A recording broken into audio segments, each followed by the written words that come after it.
আসসালামু আলাইকুম রহমতুল্লাহি ওয়া বারাকাতুহু। আলহামদুলিল্লাহি রাব্বিল আলামিন ওয়াসসালাতু ওয়াসসালামু আলা সাইয়্যিদিল আমবিয়াই ওয়াল মুরসালিন ওয়া আলা আলিহি ওয়া সাহবিহি আজমাইন।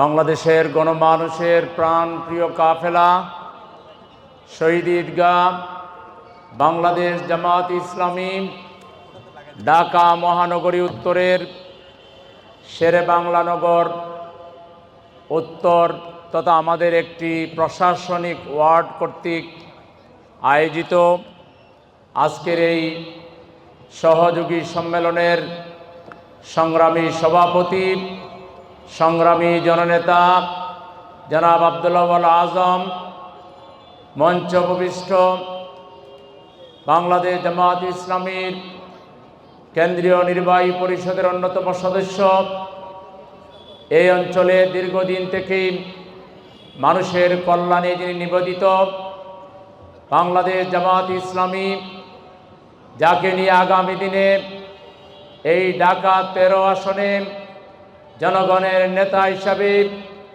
দেখতে চায় এবং জামাত ইসলামী যাকে মনোনীত করেছে সংগ্রামী জননেতা জনাব মোবারক হুসাইন, মঞ্চ উপবিষ্ট অন্যান্য সম্মানিত অতিথিবৃন্দ, সুধীমণ্ডলী, আজকের এই সমাবেশে উপস্থিত সংগ্রামী ভাইয়েরা, আশপাশে মাইকের আওয়াজ যতটুকু পর্যন্ত যাচ্ছে সম্মানিত শ্রোতা মণ্ডলী,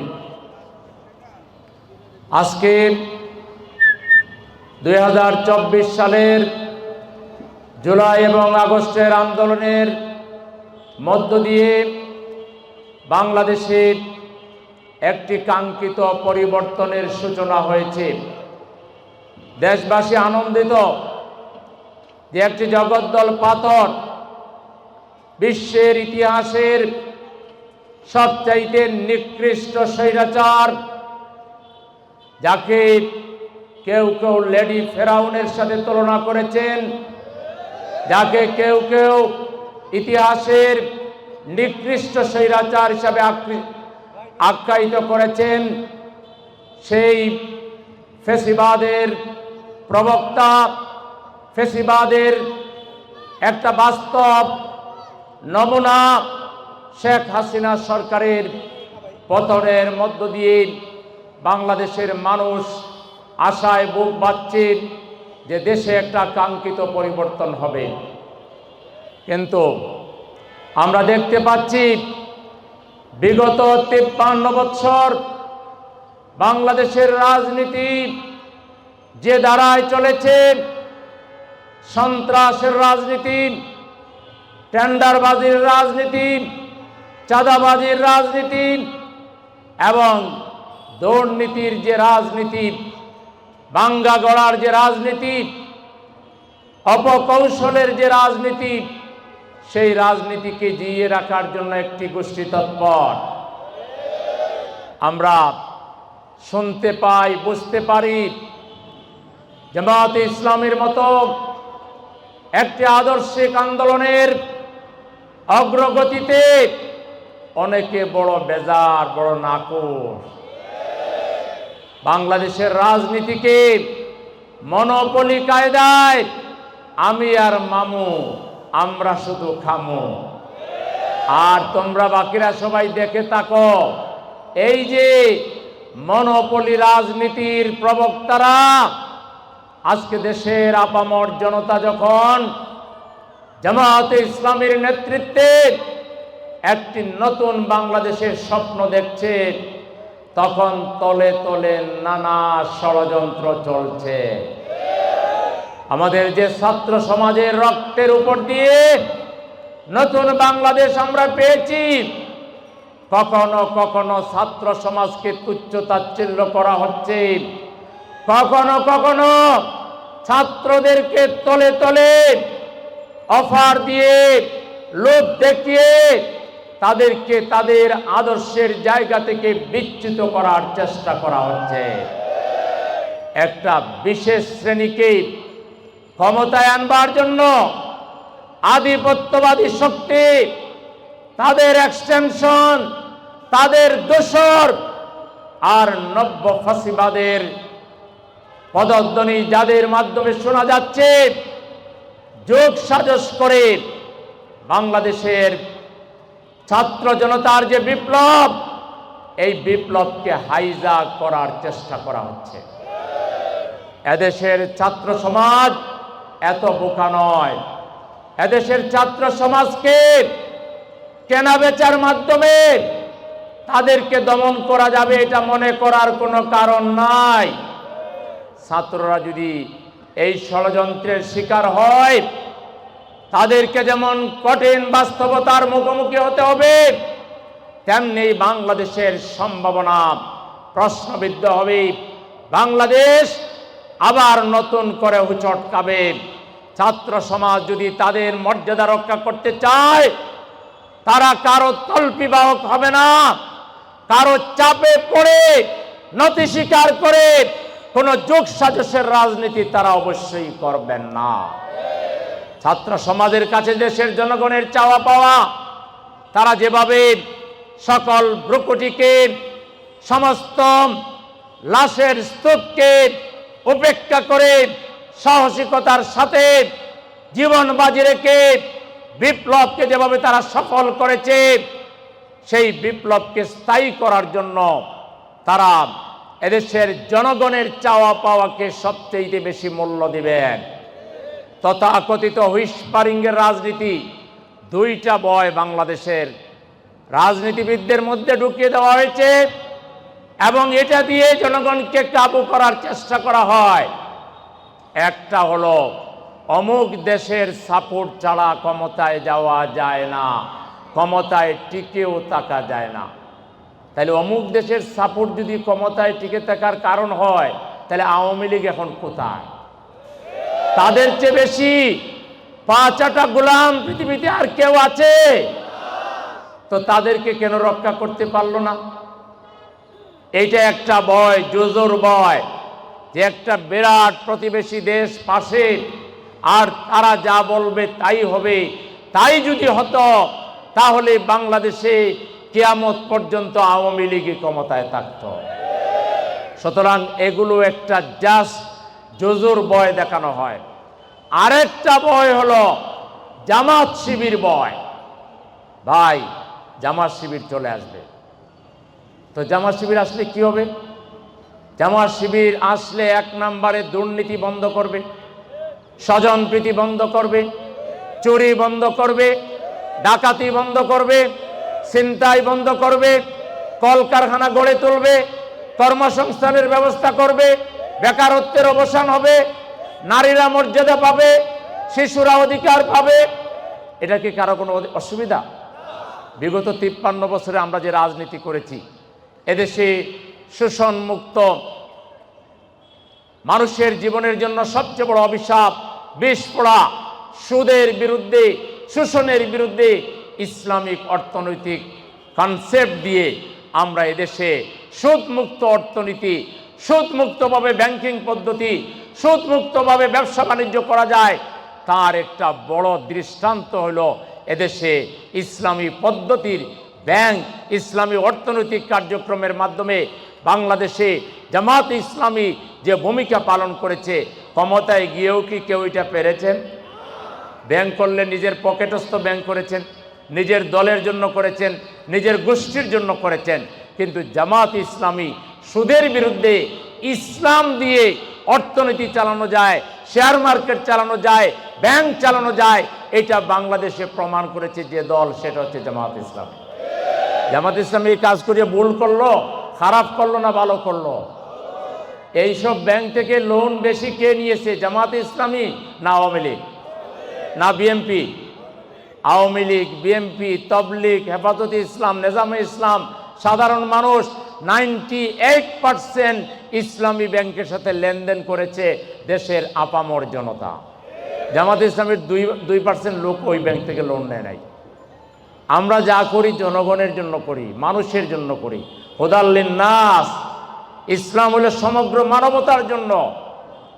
আজকে জামাত ইসলামীকে ভয় দেখিয়ে দুর্নীতিবাজ, চাঁদাবাজ, টেন্ডারবাজদেরকে নিজের দলে নিতে চান। দুর্নীতিবাজ, চাঁদাবাজ, টেন্ডারবাজদেরও ভয় করার কোনো কারণ নাই। আপনাদেরকে আমরা ক্রস ফায়ারে দিব না, আপনাদেরকে আমরা ব্রাশ ফায়ারও দিব না। আপনাদেরকে ডেকে এরকম ওপেন সম্মেলন করব, আপনাদের কথা শুনবো।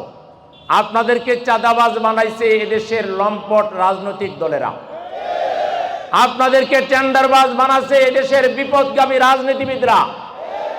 আপনাদেরকে যদি খারাপ চরিত্র বানায় তাহলে এদেশের বিপদগামী চরিত্রহীন রাজনীতিবিদরা বানিয়েছে।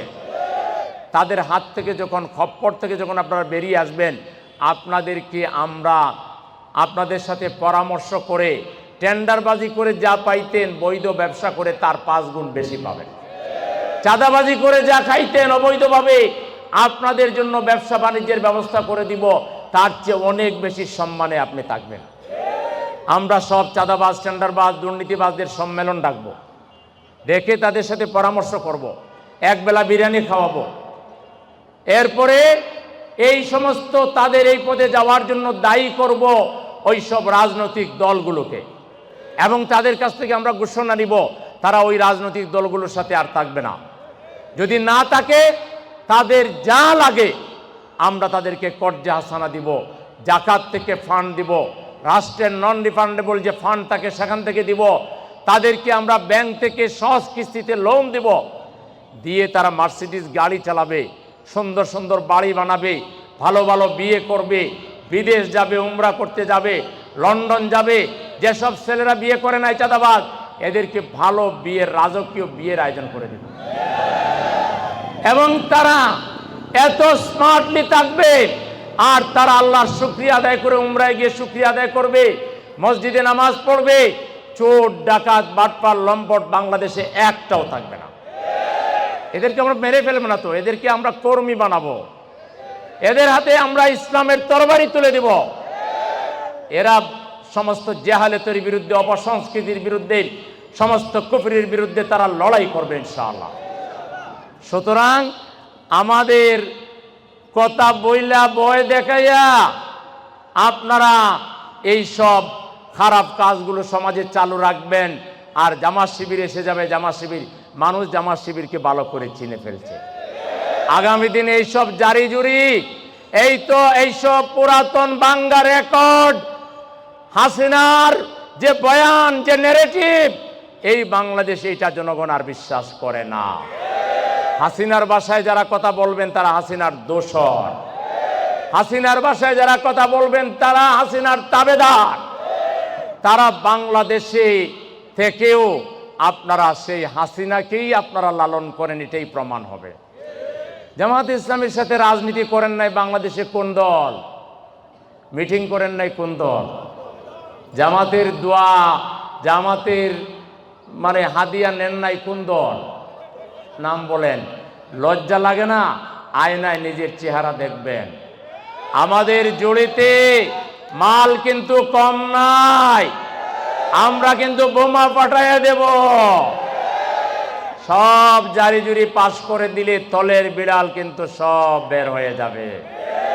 এজন্য হুঁশিয়ার হয়ে কথা বলবেন, সুন্দর ভাষায় কথা বলবেন। রাজনীতি বড় চিন্তার লোকদের একটা ব্যাপার।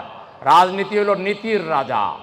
কালচার্ড মানুষ যারা, সভ্য মানুষ যারা, বব্য মানুষ যারা, ভদ্র মানুষ যারা, দূরদর্শী মানুষ যারা, মানবতাবাদী মানুষ যারা, তারা রাজনীতি করবে। যাদের সংযম থাকবে, ধৈর্য থাকবে, উদারতা থাকবে, ভালোবাসা থাকবে, যুক্তি দিয়ে, বুদ্ধি দিয়ে অন্যের আদর্শকে মোকাবেলা করতে পারে, তাদের নাম হচ্ছে রাজনীতি। রাজনীতি তো কোনো মানে এটা কোনো ব্যবসার নাম না। আপনারা অনেকে রাজনীতিকে ব্যবসা বানাইছেন। এই রাজনীতিকে ব্যবসা বানাইছেন যারা, এরাই বাংলাদেশে দুর্নীতির বিস্তার ঘটিয়েছেন।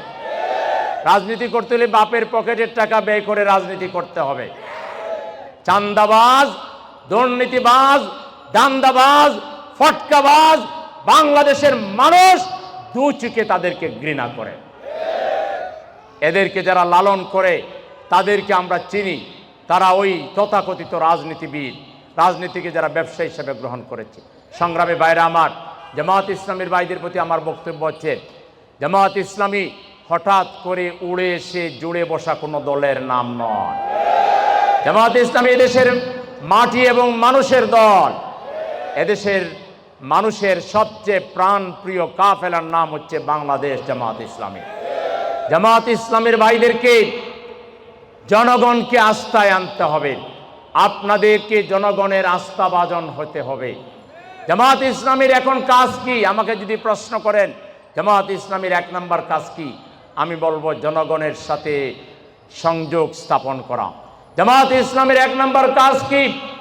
যেখানে যাকে পাওয়া যাবে সালাম দেওয়া, বুকে জড়িয়ে ধরা, কপালে চুমু দেওয়া। যদি রাস্তার ধুলিমাখা ধুলিমলিন একটা মানুষ পাওয়া যায় তাকে ধরে উঠাবেন, পারলে তার গায়ে একটা ভালো কাপড় দিয়ে দিবেন, তার কপালে একটা চুমু এঁকে তার কাছে দোয়া চাইবেন। তোমার এই যে ধুলিমাখা জীবন এটি থাকবে না। জামাত ইসলামী ক্ষমতায় আসলে তোমাদের জন্য এমন ব্যবস্থা করবে ধুলোমলিন কোনো মানুষ বাংলাদেশে থাকবে না। জামাত ইসলামের কাজ যদি এখন বলেন, আমি বলবো আপনারা এদেশের সম্মানিত আলেমদের কাছে যান, ওলামায়ে কেরামের কাছে যান, মসজিদের ইমামের কাছে যান, মুয়াজ্জিনের কাছে যান, খতিবের কাছে যান, মসজিদ কমিটির সভাপতির কাছে যান, সেক্রেটারির কাছে যান, কমিটির মেম্বারদের কাছে যান, বাজার কমিটির সদস্যদের কাছে যান, বাড়ি মালিক সমিতির সদস্যদের কাছে যান। আপনারা শ্রমিকের কাছে যান, যুবকের কাছে যান, ছাত্রদের কাছে যান, শ্রমিক ভাইয়ের কাছে যান, রিক্সার ড্রাইভার ভাইয়ের কাছে যান। আপনারা গিয়ে তাদেরকে একটু কথা বলেন, তাদেরকে একটু সালাম দেন, তাদেরকে আপনাদের পরিচয় তুলে ধরেন, তাদেরকে একটু আশাবাদী করেন। তাদেরকে বিগত 53 বছরে বাংলাদেশে জামাত ইসলামী যে জনকল্যাণমূলক কাজ করেছে, শিক্ষা প্রতিষ্ঠান করেছে, হাসপাতাল করেছে, মেডিকেল কলেজ করেছে, জামাত ইসলামী বাংলাদেশকে গড়ে তোলার জন্য বেসরকারিভাবে যে অবদান রেখেছে সেই অবদানের কথা তাদেরকে শোনান। আগামী দিনে জামাত ইসলামী কি করতে চায় এটাও তাদেরকে জানান এবং তাদের কাছে কোরআন তুলে ধরেন, হাদিস তুলে ধরেন, ইসলামী সাহিত্য তুলে ধরেন। তাদের জীবনের সুখ দুঃখের সাথে আপনারা অংশীদার হন। কোনো মানুষ তার মেয়ের বিয়ে দিতে পারছে না, আপনারা দায়িত্ব নেন। কোনো বিধবা বোন তার কেউ দেখার নেই, আপনারা তার দায়িত্ব গ্রহণ করুন। কোনো শ্রমিক ভাই তার উপার্জিত শ্রমের পয়সা দিয়ে সংসার চালাতে পারছে না, তার জন্য কি করা যায় আপনারা তালিকা করেন, তার জন্য ব্যবস্থা গ্রহণ করেন। কোনো মানুষ অ্যাক্সিডেন্ট করে তার সব কিছু সর্বস্ব হারিয়েও তার চিকিৎসার খরচ বহন করতে পারছে না, হাসপাতালে যান, এমডিকে বলেন, চেয়ারম্যানকে বলেন, ডাক্তার সাহেবের পায়ে ধরেন, ওই ভাইটির চিকিৎসার খরচ বিল কমানোর জন্য আপনারা একটু দায়িত্ব পালন করেন। আপনারা বসে থাকবেন না। আপনারা বসে থাকলে ওই ষড়যন্ত্রকারীরা জাতিকে দ্বিধা বিভক্ত করে ফেলবে, জাতিকে বিভ্রান্ত করে ফেলবে। তারা আবারও এদেশে ফ্যাসিবাদ কায়েমের জন্য চক্রান্ত শুরু করে দিয়েছে। এটাকে যদি রুখে দিতে হয় জনগণের ঐক্য আমাদেরকে কায়েম করতে হবে। সেজন্য জামাত ইসলামীর ভাইরা, আপনারা অতীতে যা কাজ করেছেন, অতীতে কাজ করতে গিয়েও আপনারা থমকে দাঁড়িয়েছেন। ফ্যাসিবাদী শক্তি আপনাদের পথ চলাকে রুদ্ধ করেছিল, আপনাদেরকে কাজ করতে দেয় নাই। এখন তো আপনাদের সামনে কাজ করার একটা সুযোগ তো আছে।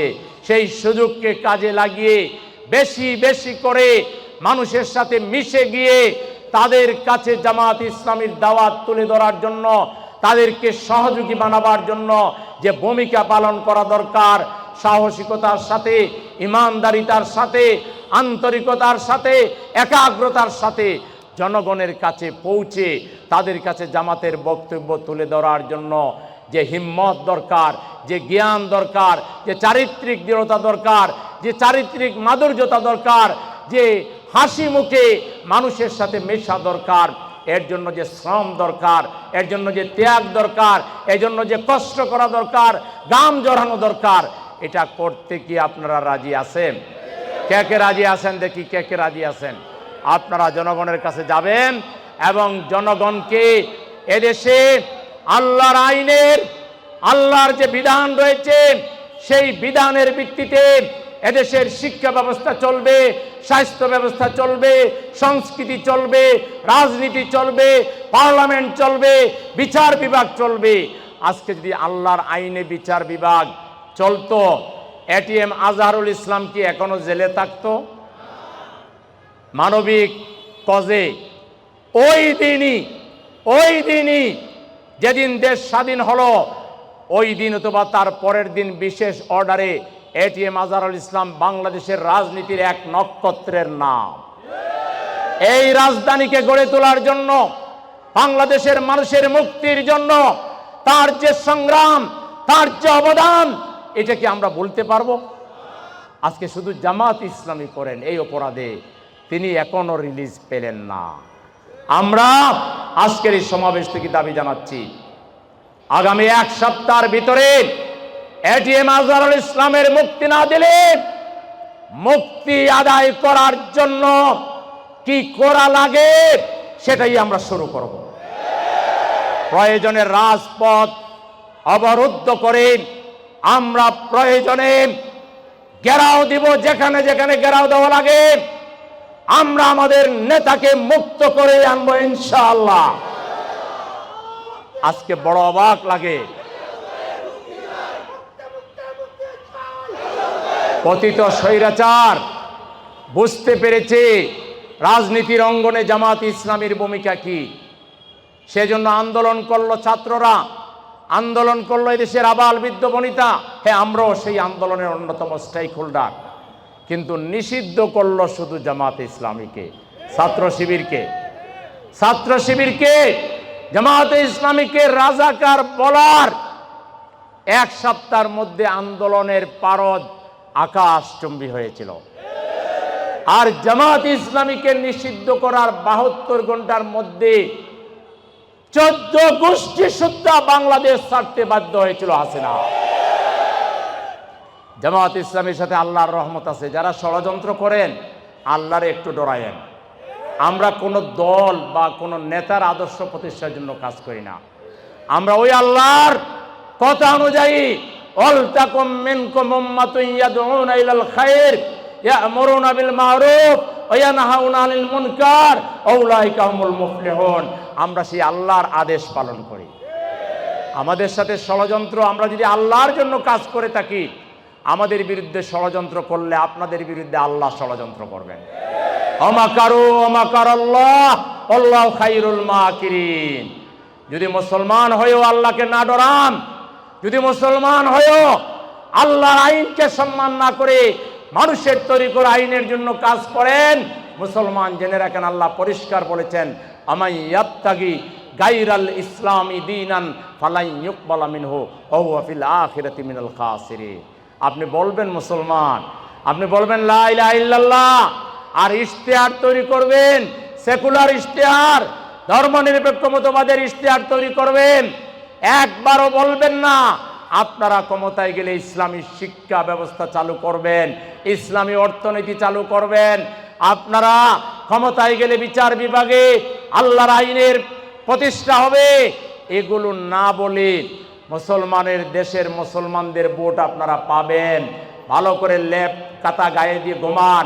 এইবার বাংলার জনগণ এই ওয়াদা চালা, যারাই ক্ষমতায় যাবেন শিক্ষা ব্যবস্থা থেকে যৌনতা, পৌত্তলিকতা, মুশরিকতাকে পরিহার করা এবং ইসলামী মূল্যবোধের ভিত্তিতে শিক্ষা ব্যবস্থা তৈরি করার ঘোষণা দেওয়া ছাড়া আপনারা ভোটের নাগাল পাবেন না।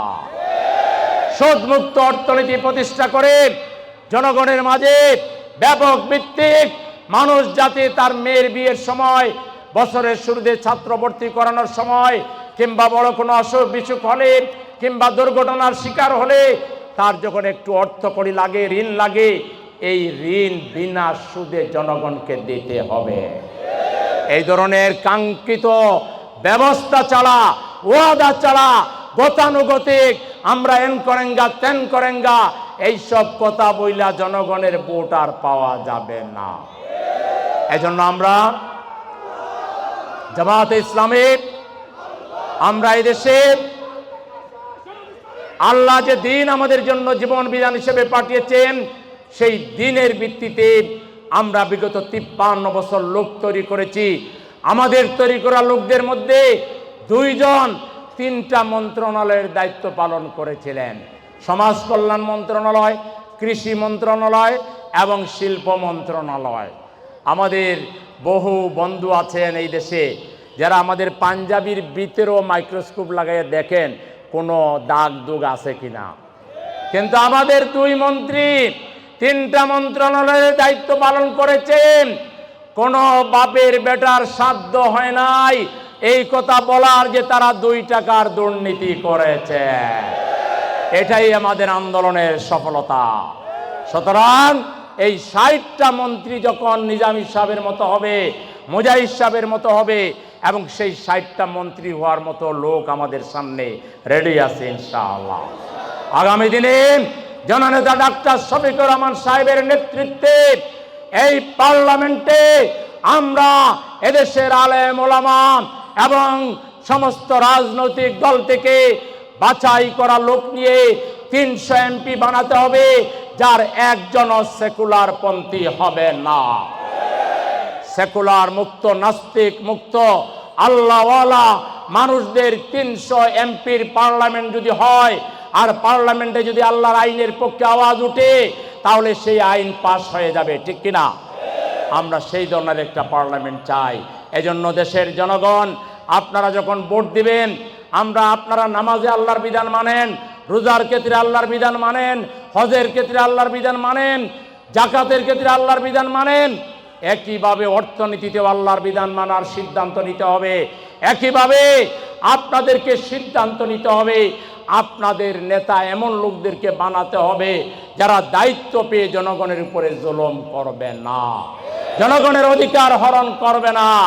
এই ব্যাপারেও আল্লাহর নির্দেশ আছে, ইন্নাল্লাহা ইয়া'মুরুকুম আন তুআদ্দুল আমানাতি ইলা আহলিহা ওয়া ইযা হাকামতুম বাইনান নাসি আন তাহকুমু বিল আদল। আপনারা যে নির্বাচক মণ্ডলী, জনগণ, আপনাদের দায়িত্ব হলো আপনাদের আমানত, ভোটের আমানত যখন প্রয়োগ করবেন, তখন আপনি তাকওয়াবান লোককে, আল্লাহওয়ালা লোককে, পরহেজগার লোককে, দুর্নীতিমুক্ত লোককে আপনার রায় দিয়ে আপনার আমানতদারিতার হক আপনি আদায় করবেন। এই কথাটা জনগণকে, জামাত ইসলামের ভাইদেরকে বোঝাইতে হবে। আপনারা জনগণের কাছে গিয়ে কোরআনের এই আয়াত তুলে ধরে জনগণকে আপনারা উদ্বুদ্ধ করবেন। যারা চাঁদাবাজি করে কিংবা চাঁদাবাজিকে প্রশ্রয় দেয়, যারা টেন্ডারবাজি করে কিংবা টেন্ডারবাজিকে প্রশ্রয় দেয়, যারা দুর্নীতি করে কিংবা দুর্নীতিবাজি মানুষকে প্রশ্রয় দেয়, এদেরকে যেন এদেশের জনগণ ভোটে না বলে দেয়। আমরা প্রচলিত রাজনীতিকে না বলে দিতে চাই। রাজি আছেন? রাজি আছেন? আমরা সবাই প্রচলিত রাজনীতিকে না বললাম না। আমরা এখন পজিটিভ দ্বারার রাজনীতি চাই, আমরা কল্যাণমূলক রাজনীতি চাই। আমরা যে রাজনীতিতে শুধু রাজনীতির কারণে একজন আরেকজনকে ছুরি ধরবে না, একজন আরেকজনের বুকে গুলি চালাবে না, আমরা এমন ভালোবাসায় পরিপূর্ণ একটা প্রীতিপূর্ণ বাংলাদেশ আমরা চাই। যেসব রাজনৈতিক দলে পদ পাওয়ার জন্য একজন আরেকজনকে মারে, একজন আরেকজনের উপরে শোষণ করে, জুলুম করে, সেই দলগুলো কোনোদিন জাতির নেতৃত্ব দিতে পারে না। সুতরাং সংগ্রামী ভাইরা আমার, আসুন, আজানের সময় হয়ে গিয়েছে। শুধু বক্তৃতা দিলে হবে না, আর বক্তৃতা শুনলে হবে না। বক্তব্যকে আমাদেরকে আমল করে এখন থেকে জ্ঞানের রাজ্যে, আমলের রাজ্যে, চরিত্রের রাজ্যে শ্রেষ্ঠত্ব অর্জন করে, মানুষকে ভালোবেসে, মানুষের কল্যাণ করে, জনগণের মন জয় করে আগামী দিনে এই বাংলাদেশে একটি কল্যাণ রাষ্ট্র প্রতিষ্ঠায় আমরা সকলে ঐক্যবদ্ধভাবে কাজ করব। মহান মাবুদ আমাদের সকলকে সেই তৌফিক দান করুন। আপনাদের সবাইকে আমার পক্ষ থেকে আন্তরিক শুভেচ্ছা এবং ধন্যবাদ জ্ঞাপন করে সবাইকে সংগ্রামী সালাম জানিয়ে আমার বক্তব্য এখানে শেষ করছি। আসসালামু আলাইকুম ওয়া রাহমাতুল্লাহি ওয়া বারাকাতুহু।